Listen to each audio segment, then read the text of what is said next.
Terima kasih Tuhan untuk sore ini. Tuhan boleh mengumpulkan kami, anak-anak-Mu di tempat ini. Boleh kembali beribadah di tempat ini Tuhan. Terima kasih untuk hadirat-Mu melawat setiap kami. Bapa yang baik, berkati Tuhan setiap umat-Mu yang datang pada sore hari ini. Sehingga setiap firman yang akan hamba-Mu sampaikan, itu boleh menjadi berkat buat umat-Mu pada sore hari ini. Memberikan kekuatan, memberikan pengharapan yang baru. Amen. Terima kasih Bapa yang baik. Terima kasih Tuhan. Kami siap untuk mendengarkan firman-Mu. Mari yang diberkati bersama-sama dengan saya katakan Amin. amin. Amin. Sekali lagi kita beri tepuk tangan yang meriah untuk Allah kita.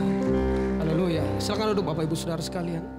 Mengalir kuasa dari tempat maha tinggi, Bapa kekal mulia, Kau hadir di sini, memulihkan hati, menyembuhkan yang terluka.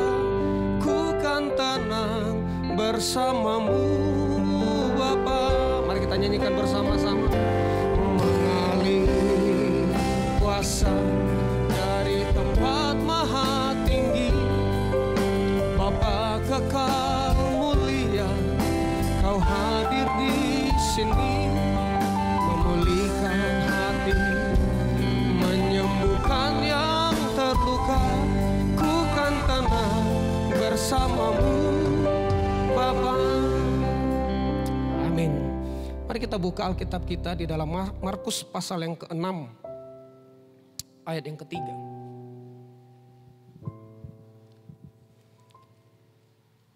Baik, Markus 6 ayat yang ke-3. Saya akan bacakan firman Tuhan. Bukankah ia ini tukang kayu, anak Maria, saudara Yakobus, Yoses, Yudas dan Simon? Dan bukankah saudara-saudaranya yang perempuan ada bersama kita? Lalu mereka kecewa dan menolak dia. Nah Bapak Ibu yang dikasihi oleh Allah, kalau nanti Bapak Ibu punya waktu, kesempatan, kalau Bapak Ibu baca ayat ini di rumah, maka ayat ini menceritakan bagaimana pada waktu itu Yesus ingin mengadakan mujizat di tempat asalnya. Di mana? Yaitu di kota Nazaret. Ya, istilahnya Yesus pulang kampung. Namun apa yang terjadi di ayat yang kita baca ini tadi, Markus 6 ayat yang ke-3. Nah ini kemudian orang-orang di kampung itu mulai menceritakan masa lalu daripada Yesus. Loh, ini kan anaknya tukang kayu. Ini kan, loh dia kan bukan siapa-siapa. Nah kalau Bapak Ibu membaca itu di Markus 6 ayat yang kedua sampai ketiga, itu pada waktu itu Yesus mengajar di bait suci. Nah di ayat yang kita baca tadi dicatat begini. Ketika mereka mengetahui siapa Yesus, masa lalunya, maka Alkitab mencatat mereka mulai kecewa dan menolak dia. Nah tahukah Bapak Ibu, akibat dari kemudian kekecewaan itu, penolakan itu, Alkitab mencatat di dalam Markus 6 ayat yang ke-5, itu Tuhan Yesus itu tidak banyak mengadakan mujizat di tempat asalnya. Ada mujizat yang diadakan tapi tidak sebanyak di tempat-tempat yang lain yang kemudian Tuhan Yesus kunjungi. Nah tahukah Bapak Ibu bahwa kalau kita orang Kristen itu punya sikap hati yang selalu kecewa, maka percayalah, mujizat-mujizat yang akan kita alami dalam hidup itu tidak akan banyak. Sekali lagi, kalau kita ini terlalu banyak kecewa dalam hidup kita, maka apa yang dialami oleh kemudian orang kampung, satu kampung daripada Tuhan Yesus, itu pasti kita akan alami. Tidak akan ada banyak mujizat yang kita alami dalam hidup kita. Kenapa? Karena kita itu selalu kecewa. Nah Bapak Ibu yang dikasihi oleh Allah, Saya rasa kita yang ada di ruangan ini pernah kecewa. Ada yang tidak pernah kecewa di sini? Ada yang tidak pernah kecewa? Ya, saya rasa setiap kita di tempat ini pernah kecewa. Nah, pertanyaannya apakah kecewa itu Kecewa itu dosakah? Ya, kecewa itu wajar Bapak Ibu. Namanya kita masih manusia. Tapi yang menjadi permasalahan adalah kalau kemudian kecewa kita ini terus berulang-ulang kali. Ya, berulang-ulang kali. Nah, Bapak Ibu yang dikasih oleh Tuhan, kalau kita buka kamus besar bahasa Indonesia, kecewa itu apa sih artinya? Ini kan sering kita dengar. Ya, kita sering dengar kecewa. Nah, kecewa itu artinya kecil hati. Rasa tidak puas karena keinginan dan harapan tidak terpenuhi. Jadi rasa kecewa seringkali timbul di dalam hati seseorang ketika apa yang diinginkan dan diharapkan tidak sesuai dengan ekspektasi atau kenyataan. Contoh, kita rajin beribadah, kita kemudian rajin berdoa, ya. Kemudian ada beberapa topik-topik doa yang kita naikkan kepada Tuhan. Dan sampai hari ini Tuhan tidak menjawab. Seberapa banyak di tempat ini yang mulai kecewa dengan Tuhan Yesus. Kalau misalnya kita punya cita-cita, punya keinginan, ya, pengen sesuatu ini, pengen ini, ya, kita pasti berdoa. Nah, kadang-kadang kan nggak dijawab. Nah, kadang-kadang banyak kemudian dari kita ini mulai kemudian kecewa. Kenapa? Karena apa yang diinginkan hati tidak sesuai dengan apa yang diharapkan. Nah, sore hari ini Bapak Ibu yang dikasih oleh Allah, ada satu contoh di dalam Alkitab yang kemudian mungkin pernah mengalami hal yang sama dengan kita di tempat ini, kecewa. Nah, siapa dia? Mari kita buka di dalam Mazmur pasal yang ke-73 ayat 1 sampai 5. Oke. Saya akan baca pelan-pelan. Mazmur 73 ayat 1 sampai 5. Mazmur Asaf. Ayat yang pertama, sesungguhnya Allah itu baik bagi mereka yang tulus hatinya, bagi mereka yang bersih hatinya. Kedua, tetapi aku sedikit lagi maka kakiku terpeleset, nyaris aku tergelincir. Yang ketiga, sebab aku cemburu kepada pembual-pembual kalau aku melihat kemujuran orang-orang fasik. Yang keempat, sebab kesakitan tidak ada pada mereka, sehat dan gemuk tubuh mereka, mereka tidak mengalami kesusahan manusia, dan mereka tidak kena tulah seperti orang lain. Ayo Bapak Ibu, tidak usah angkat tangan, jawab dalam hati masing-masing. Seberapa banyak yang kemudian pernah mengalami hal seperti ini? Kita rajin ke gereja, bayar perpuluhan. Mungkin bagi teman-teman melayani, ya, setiap hari nyanyi lagu rohani. Tapi kemudian kita merasa hidup kita kok susah terus. Kita merasa kok, loh Tuhan kenapa sih tetangga saya loh nggak takut akan Tuhan. Mohon maaf, mungkin kita mungkin kita berpikir wah dia tidak rajin ke gereja, atau mungkin dalam pekerjaannya tidak benar. Tapi kok hidup mereka baik-baik saja. Saya masih ingat waktu saya tamat SMA kelas 3. Nah, saya di SMA termasuk mungkin bisa dikatakan anak yang baik, Bapak Ibu. Saya ini alumni Semansa, SMA Negeri 1 Lubuk Pakam. Kenapa? Karena tidak pernah saya yang namanya bolos, ya cabut les kalau zaman dulu ya, lawan guru itu tidak pernah. Tidak pernah. Tapi apa yang tahukah Bapak Ibu ketika kemudian pengumuman dulu SPMB ya, saya nggak tahu zaman sekarang ya, penerimaan mahasiswa baru. Saya ingat itu teman-teman saya yang bandelnya minta ampun, merokok. Mereka lulus di perguruan tinggi negeri yang mereka minati. Sementara saya waktu itu, saya nyoba STAN waktu itu ya. Saya kemudian nyoba SPMB, enggak menang juga Bapak Ibu. Nah, hal ini pernah kemudian saya alami juga dan saya kenapa kok rasanya seperti hidup ini itu enggak adil. Nah Bapak Ibu, mari kita belajar pelan-pelan. Siapa Asaf? Jadi Bapak Ibu nanti kalau misalnya baca ini, Mazmur pasal yang ke-73 ini. Mazmur 73 ini dicatat oleh Asaf. Nah kita belajar siapa Asaf? Kalau Bapak Ibu kemudian baca di dalam 1 Tawarik 6 ayat 39, kemudian 1 Tawarik 15 ayat 7-19, kemudian ada di dalam 1 Tawarik 16 ayat 4-5. Nah Alkitab mencatat Asaf itu adalah seorang pemuji penyembah Tuhan. Jadi Bapak Ibu, Asaf ini menulis Mazmur. Ini bukan orang sembarangan. Asaf ini ya, saya boleh katakan adalah orang yang sangat dekat dengan Tuhan. Dia seorang pemuji penyembah Tuhan. Mungkin kalau diibaratkan zaman sekarang, Asaf itu mungkin seorang worship leader ya, yang nyanyi membawa jemaat masuk dalam hadirat Tuhan.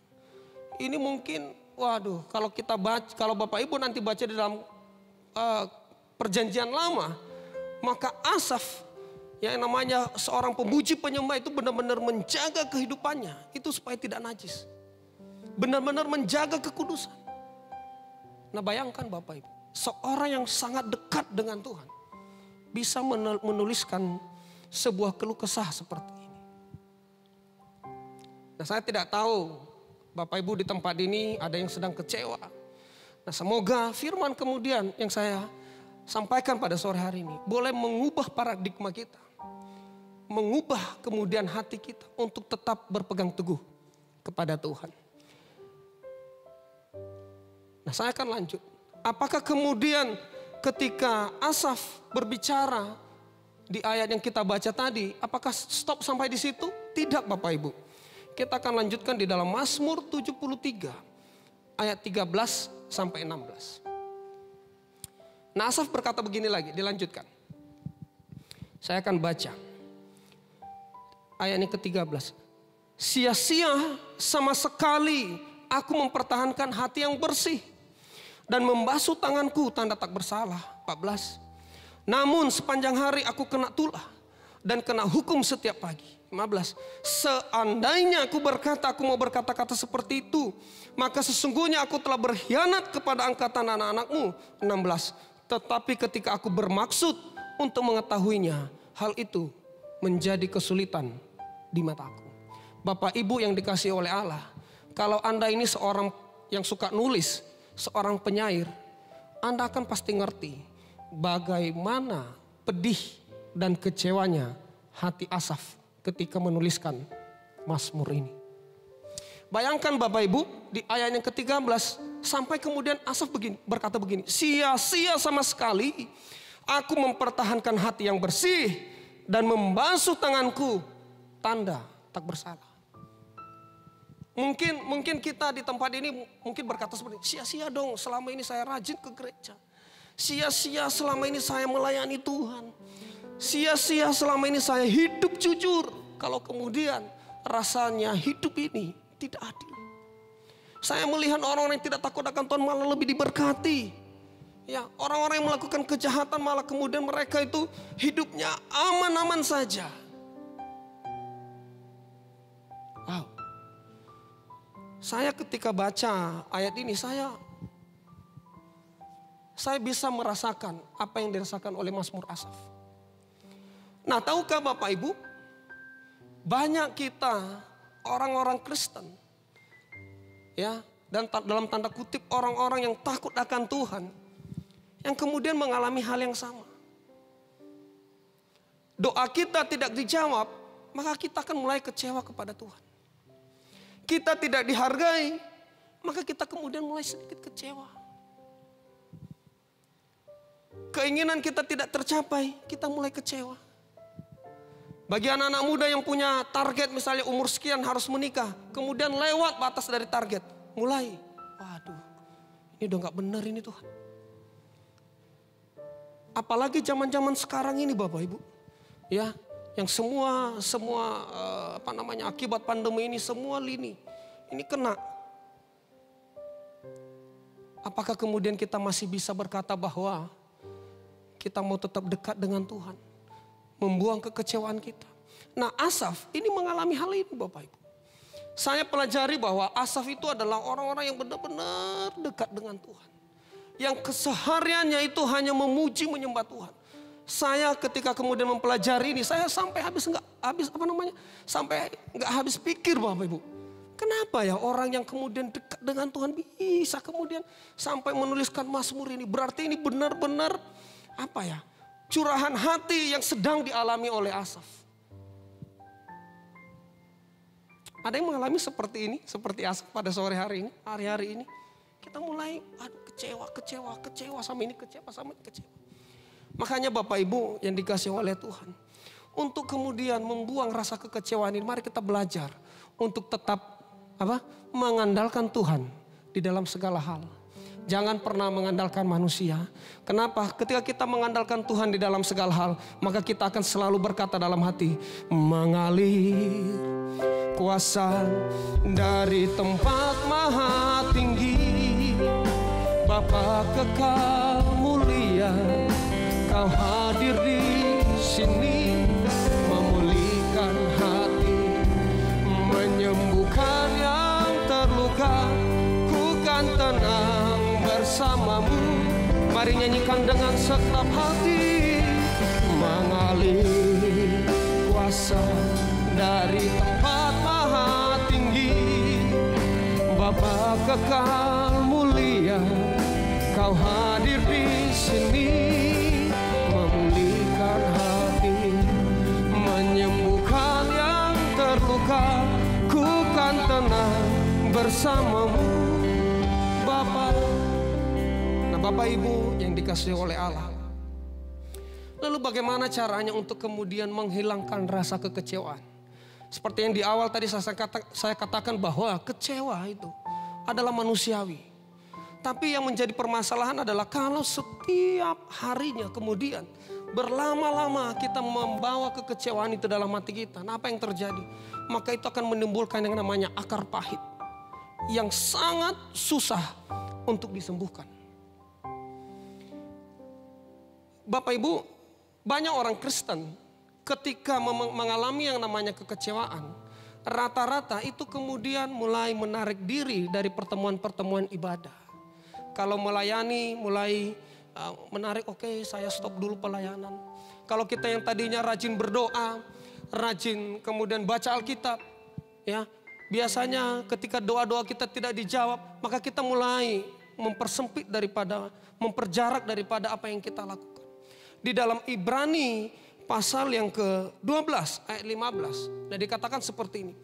Jagalah supaya jangan ada seorang pun menjauhkan diri dari kasih karunia Allah, agar jangan tumbuh akar yang pahit yang menimbulkan kerusuhan dan yang mencemarkan banyak orang. Bagaimana caranya untuk kemudian kita boleh menghindari yang namanya rasa kekecewaan? Jangan menjauhkan diri dari pertemuan ibadah.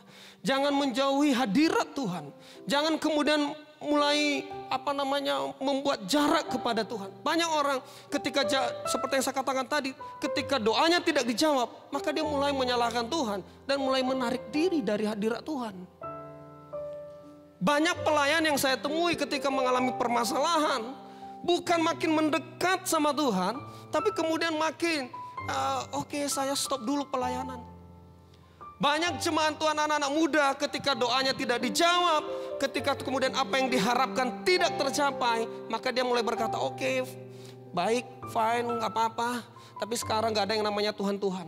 Saya gak mau ibadah lagi, saya gak mau baca Alkitab lagi. Kenapa? Karena apa yang saya doakan, apa yang kemudian saya impikan, apa yang kemudian saya minta sama Tuhan, sampai detik ini tidak pernah dijawab. Nah, Ibrani 12 ayat yang ke-15 mengajari kita untuk kemudian menjaga supaya kita jangan menjauhkan diri dari kasih karunia Allah. Kenapa? Kalau kita menjauhkan diri kita dari kasih karunia Allah, yang ada adalah akar pahit. Nah, kalau kita sudah karena terlalu terus lama-lama kecewa, akar pahit yang timbul, ini sangat susah disembuhkan Bapak Ibu, sangat susah disembuhkan. Nah, kita kembali kepada Asaf. Asaf ketika kecewa, Maka di ayat yang ke-17 sampai 20, saya menemukan satu resep bagaimana kemudian Asaf ini boleh mulai kemudian menyatakan bahwa Tuhan itu adalah segala-galanya dalam kehidupannya. Mulai tidak kecewa lagi. Nah, di dalam Mazmur 73 ayat yang ke-17 sampai 20. Nah, Asaf berkata begini. Sampai aku masuk ke dalam tempat kudus Allah dan memperhatikan kesudahan mereka. 18. Sesungguhnya di tempat-tempat licin kau taruh mereka. Kau jatuhkan mereka sehingga hancur. 19. Betapa binasa mereka dalam sekejap mata. Lenyap habis oleh karena kedahsyatan. 20. Seperti mimpi pada waktu terbangun. Ya Tuhan, pada waktu terjaga. Rupa mereka kau pandang hina. Nah, akhirnya apa yang dilakukan oleh Asaf? Seperti yang sampaikan tadi. Asaf ketika mulai mengalami kekecewaan kepada Tuhan, dia tidak menjauhkan diri dari kasih karunia Allah, Bapak Ibu. Tapi apa yang dilakukan oleh Asaf ayat yang ke-17, sampai aku masuk ke dalam tempat kudus Allah. Asaf itu masuk dalam hadirat Tuhan. Saya mau katakan begini, ketika Anda mulai dikecewakan oleh seseorang, ketika kita mulai kecewa dengan keadaan kehidupan kita, ketika kemudian kita kecewa dengan apa yang kita alami, yang tidak sesuai dengan apa yang kita harapkan, berdoa Bapak Ibu. Masuk dalam hadirat Tuhan.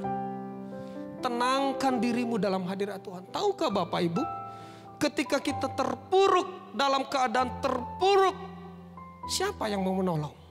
Saudara? Sahabat? Tidak ada. Yang akan menolong kita hanya Tuhan Yesus. Tempat terindah yang pernah saya temui selama hidup saya di hadirat Tuhan, Bapak Ibu.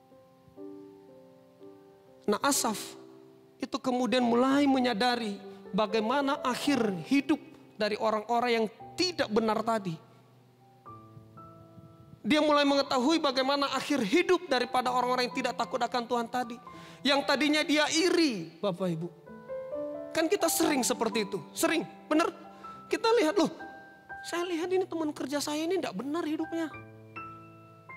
Korupsi dalam segala hal, waktu, uang, apapun itu. Tapi kok hidupnya aman-aman aja. Saya ini loh, saya ini yang hidup jujur ya. Tidak pernah mau neko-neko, tapi kok Tuhan rasanya kok susah banget deh hidup ini ya.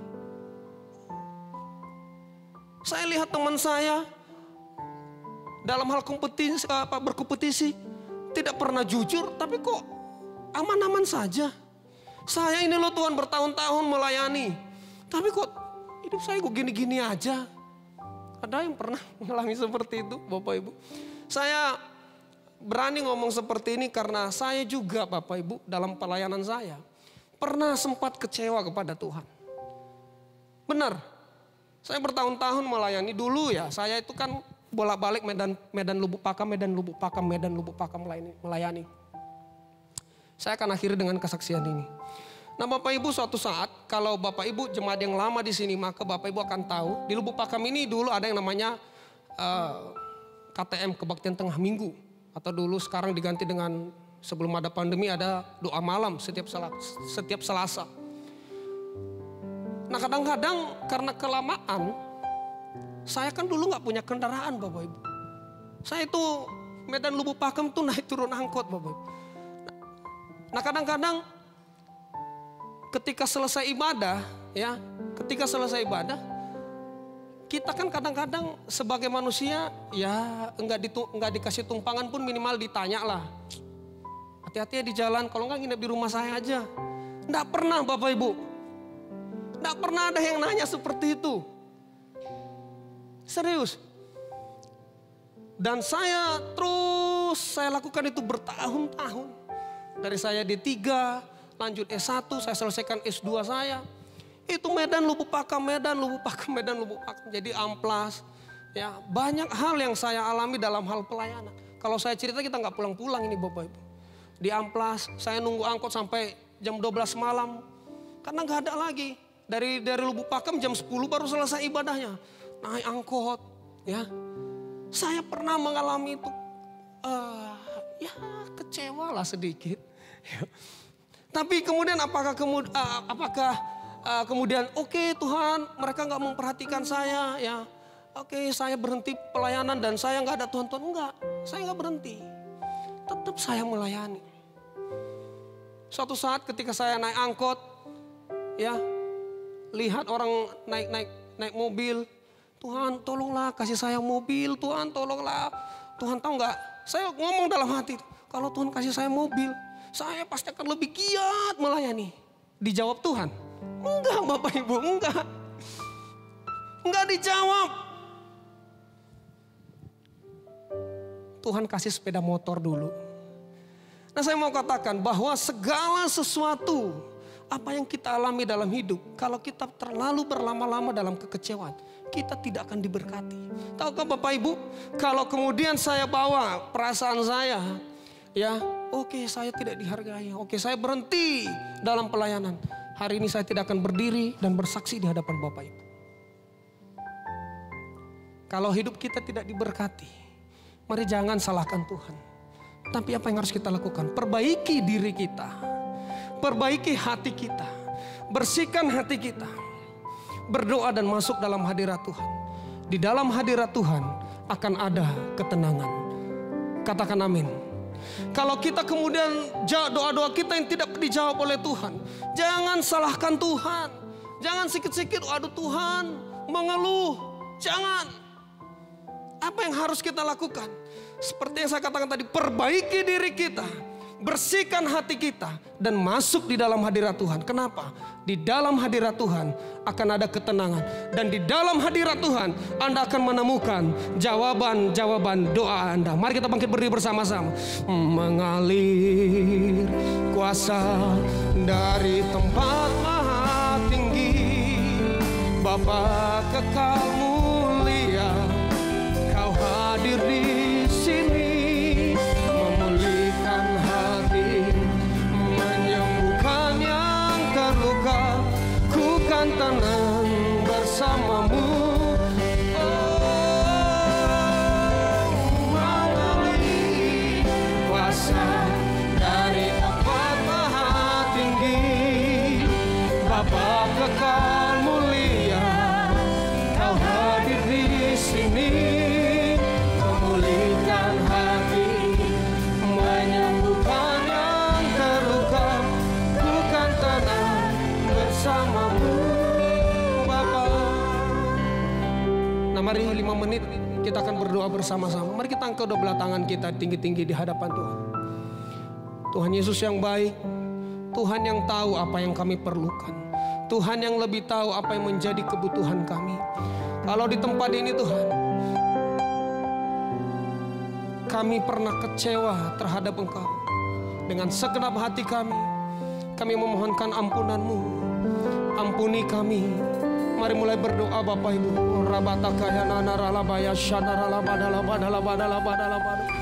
Mari sembuhkan hati yang terluka ya Tuhan. Oh, rabatakaya nananaralabaya shande. Haleluya. Oh, rabatakaya nananaralabalabalabala. Pulihkan akan keadaan hati umat-Mu. Dalam nama Yesus, tidak ada kekecewaan.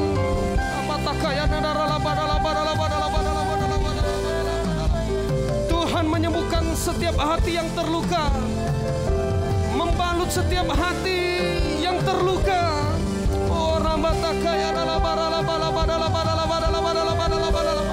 Apapun keadaan kami tahu Allah turut bekerja di dalam segala hal untuk mendatangkan kebaikan.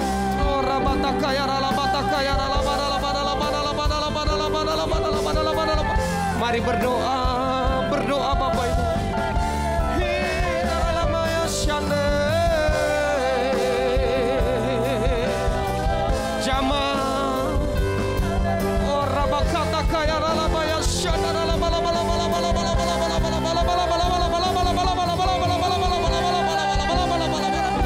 Dalam nama Yesus, Tuhan memberkati pekerjaan kami. Tuhan. Satu pun tidak ada yang gagal. Oh, rabakataka ya ralabarabarabarabarabarabarabarabara. Ya, mari berdoa. Nyatakan doa-doamu di hadapan Tuhan sore ini.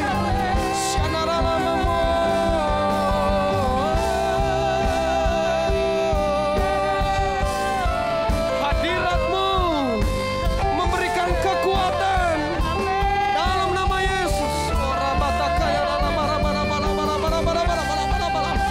Terima kasih ya Tuhan. Terima kasih.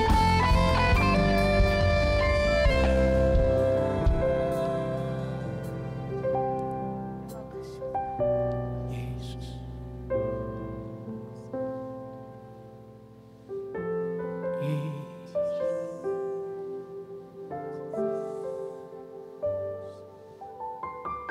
Terima kasih untuk kekuatan, ketenangan, damai dan sejahtera yang Tuhan berikan kepada kami.